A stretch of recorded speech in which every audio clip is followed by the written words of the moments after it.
son chef de cabinet qui vient de la même famille. C'est inconcevable. Il faut donc, et ça c'est vraiment une prière, c'est pas un ministre qui vous parle. Moi je n'ai pas de leçon à vous donner. Je partage une expérience, un point de vue avec vous. Je n'ai rien à vous apprendre, vous connaissez suffisamment la vie, et ne me regardez pas comme un ministre, regardez comme quelqu'un qui partage le même souci que vous du pays.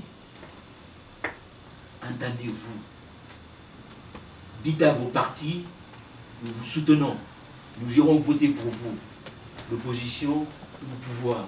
Mais entre nous ici, nous avons décidé que nous sommes des frères et que nous allons travailler dans ce sens-là et que le jour de l'élection, parce que ce qui compte en réalité en politique, c'est le bulletin. Ce n'est pas les muscles qui comptent, ce n'est pas les cris qui comptent, c'est le jour de vote, quand vous rentrez dans l'urne. C'est ce jour-là que vous avez un intérêt pour votre parti. Au-delà, c'est fini. Les pays que nous cherchons à copier, aux États-Unis ici, en France ou ailleurs, vous rentrez dans une famille de 5 membres, vous trouverez 5 partis politiques. La mère est à gauche, le père est à droite, les enfants ne votent pas, ou alors ils sont au centre, ou alors ils sont avec la mère ou avec le père. Donc, c'est ce que je voulais vous dire. Je suis à votre disposition pour échanger, mais mon message principal, et que vous avez aussi, l'ambassadeur qui est là, c'est ça.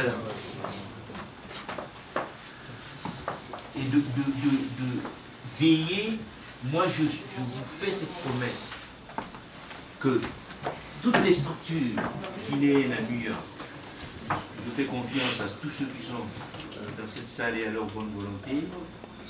Je suis prêt à venir un jour vous voir pour cette fête de retrouvailles fraternelles, pas politique, mais fraternelle, en disant, voilà, nous avons décidé d'envoyer un signal exemplaire à nos partis respectifs, en disant, voilà comme nous sommes à New York, nous voulons qu'en Guinée vous soyez comme ça, et que vous dites à vos militants, être militant politique, c'est une autre façon de travailler que l'hostilité physique ou verbale.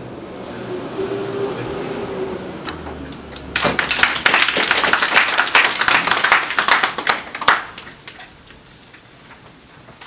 Maintenant, s'il y a des avis complémentaires, des questions. Voilà. Je voudrais tout d'abord vous remercier pour avoir fait le déplacement. Et vous avez fait l'exception. Je ne dirais pas qu'aucun autre ministre m'avait demandé à rencontrer la communauté guinéenne, mais pour moi, c'est la première fois que je rencontre un ministre issu de l'actuel gouvernement.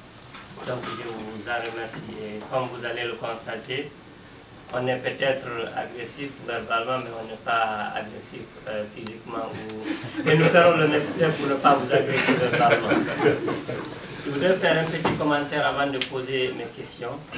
Je salue vraiment votre initiative de dire que les communautés devraient se comporter en communauté guinéenne au lieu de chercher à se rassembler sous forme de préfecture, de région ou d'ethnie. C'est une très bonne idée et si ça peut marcher, ce serait excellent pour notre pays.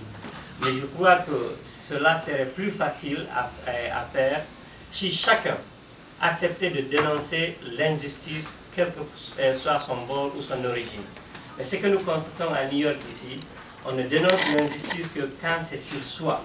Si ce n'est pas sur soi, ou si on est d'accord avec ceux qui sont en train de causer l'injustice, on n'est pas prêt à dénoncer ou à être d'accord avec ceux qui dénoncent.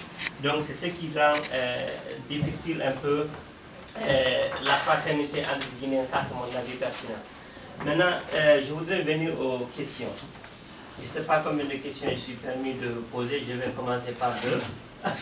Mais je voudrais commencer par 2, avec votre permission. Il y a un adage qui dit, ou peut-être c'est un penseur qui l'a dit, que l'impunité d'hier est la cause de l'injustice d'aujourd'hui et de demain. Et c'est aussi la cause des violences ou des crimes d'aujourd'hui et de demain. Nous avons vu que jusqu'à présent, depuis que